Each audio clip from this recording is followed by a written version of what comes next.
भगवान श्री कृष्ण कहते हैं कि जब भी किसी कार्य को करने में अगर लालच होगा, बेईमानी होगी, जलन होगी, तो वो काम ना तो सही होगा, ना ही उसका परिणाम फलदायी होंगे। इसके अतिरिक्त जिस कार्य को हम पूरे मन से प्रेम पूर्वक करेंगे तो वो न सिर्फ हमारे लिए बल्कि समाज के लिए भी अच्छा होगा। जो व्यक्ति कामी प्रवृत्ति का होता हो, जिसके मन में लोभ होता हो, जो अत्यधिक क्रोधी स्वभाव का होता हो, उसके लिए नरक के द्वार सदैव खुले होते हैं।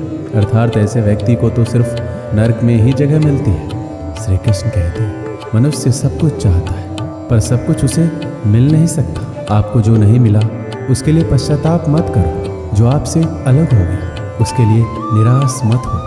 मैं सभी प्राणियों के हृदय में स्थित आत्मा हूँ। मैं सभी प्राणियों का आदि, मध्य और अंत भी हूँ।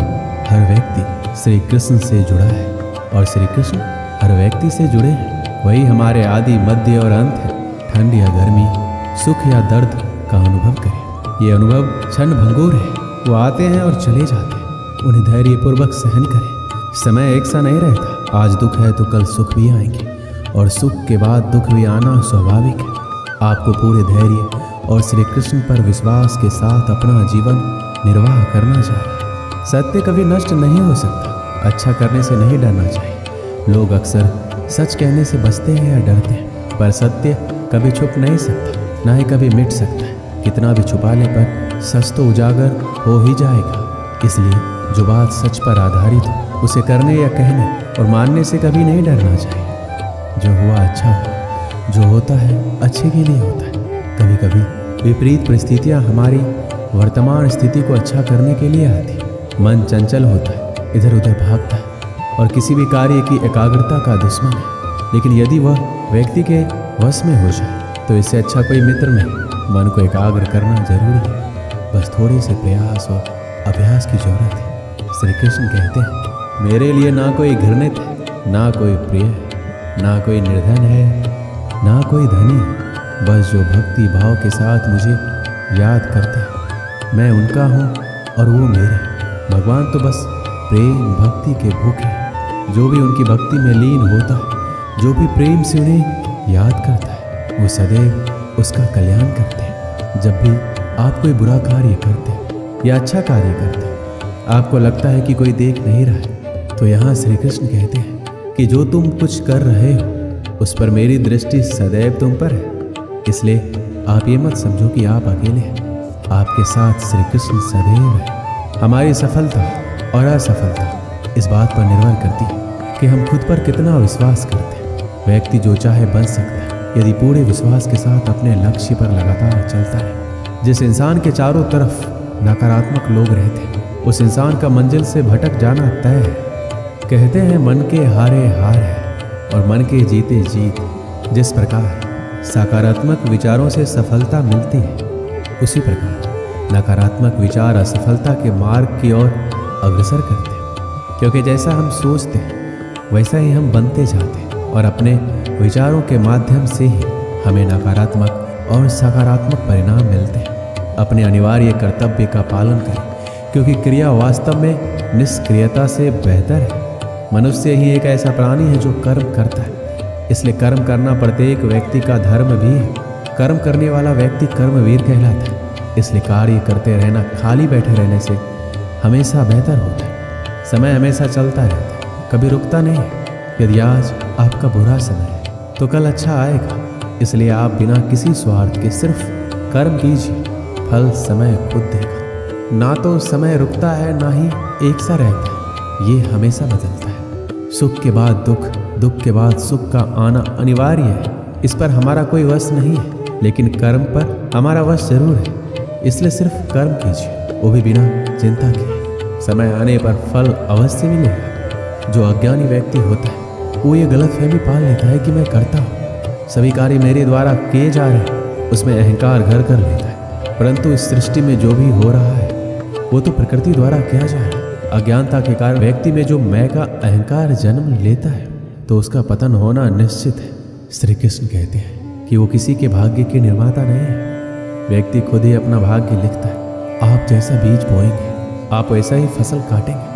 आप जैसा कर्म करेंगे आपको वैसे ही परिणाम मिलेंगे। यदि विद्यार्थी मन लगाकर पढ़ाई करेंगे तो परीक्षा में सफल होंगे। इसलिए हर व्यक्ति का भाग्य तभी बदलेगा जब वो ऐसे कर्म करेगा। पृथ्वी, जल, अग्नि, वायु, आकाश, मन, बुद्धि और अहंकार, ये मेरी प्रकृति के 8 विभाग हैं। जो कुछ भी है वो वर्तमान में है। जो बीत गया है वो नहीं आएगा, और जो आने वाला है उसकी चिंता नहीं, बल्कि खुले हाथों से वर्तमान का स्वागत करें। श्री कृष्ण कहते हैं, मन उन लोगों के लिए दुश्मन की तरह काम करता है जो इसे नियंत्रित नहीं करते, और जिसने अपने मन को जीत लिया है उसके लिए मन सबसे अच्छा मित्र है। क्रोध में इंसान भ्रमित हो जाता है, और भ्रम से बुद्धि व्यग्र हो जाती है, और अपने गलत फैसले के चलते उसका पतन शुरू हो जाता है। खुशी मन की वो अवस्था है जिसका बाहरी दुनिया से कोई लेना देना नहीं है।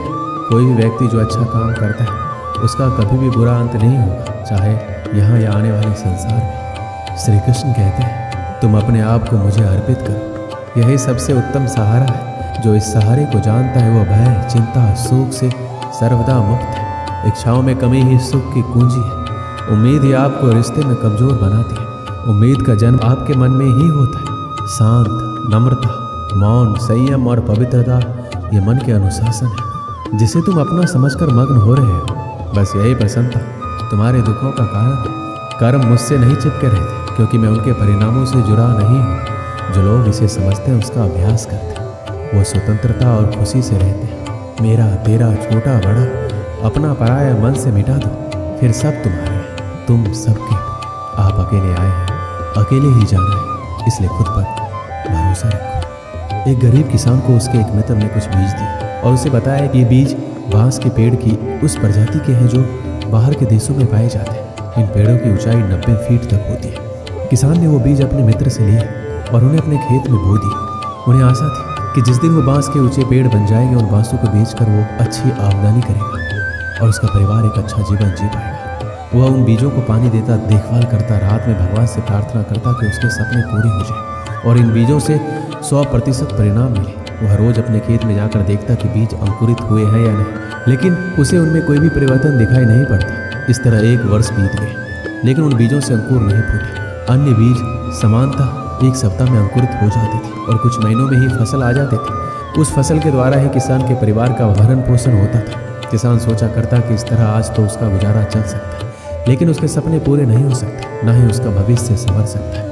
बांस के पेड़ों की बदौलत वह अपने सुनहरे भविष्य के सपने देखने लगा, लेकिन समय बीतने के बाद भी वो बीज अंकुरित नहीं हुए और किसान को अपने सपने और आशाएं टूटती हुई नजर आने लगी। उनके मन में शंका उत्पन्न होने लगा, कहीं वो बीज सड़ तो नहीं गए।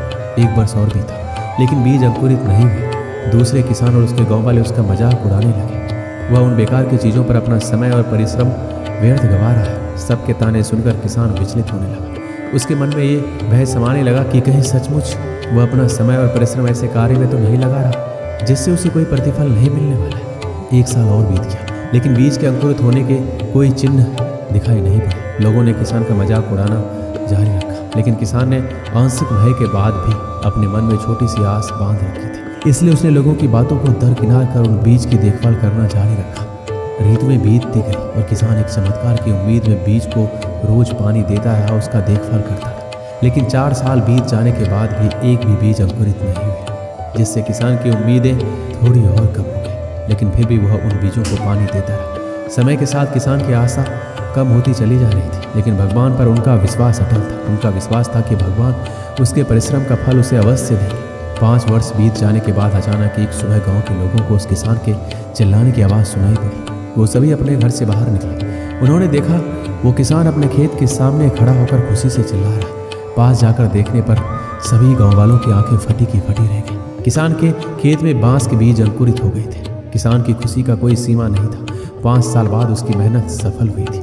वह खेत गांव वालों के आकर्षण का केंद्र बन गया। बांस के पेड़ तेजी से बढ़ रहे थे। 5 feet, 10 feet, 20 feet, 50 feet, 70 feet, 80 feet और 90 फीट। 5 सालों से खाली पड़ा किसान का क्षेत्र मात्र 5 सप्ताह में 90 फीट बांस के पेड़ों से भर गया। इस चमत्कार को देखकर सभी दंग थे। उधर किसान खुशी से फूला नहीं समा रहा था। वो बांस के पेड़ न केवल उसके परिवार का बल्कि उसके कई पीढ़ियों का भरण पोषण करने वाले थे। वह रह रहकर भगवान का धन्यवाद कर रहा था। उसे समझ आ गया था कि जो उसे सीख मिली है वह अमूल्य है। अपने सपनों का बीज बोने और उसे यथार्थ में परिणित करने के लिए रोज उसका पोषण और देखभाल करने की सीख मिली थी। उसने लोगों की नकारात्मक बातों पर ध्यान न देने का पाठ भी पढ़ लिया था। उसे अपने भय और शंकाओं से परे हटकर अनवरत परिश्रम करने का महत्व समझ लिया था। साथ ही भगवान पर उसका विश्वास और अटल हो गया था। किसान ने पूरे गांव के सामने एक उदाहरण प्रस्तुत किया, जिसके बाद गांव के अन्य किसान भी अपने खेतों में बांस का पेड़ उगाने लगे और धैर्य से हर दिन उसकी देखभाल करने लगे। इस कहानी से हमें क्या सीख मिलती है? किसान ने तो अपने सपनों पर विश्वास बनाए रखा, आपका क्या? आप अपने सपनों को पूरा करने के लिए किस हद तक परिश्रम करने के लिए तैयार हैं? आप में कितना धैर्य है? अपने सपनों पर विश्वास रखिए, खुद पर विश्वास रखिए, धैर्य से परिश्रम करते रहिए, सफलता अवश्य प्राप्त होगी। दोस्तों, इस वीडियो में बस इतना है। मिलते हैं अगले वीडियो में। अपना ख्याल रखिएगा। जय श्री कृष्ण।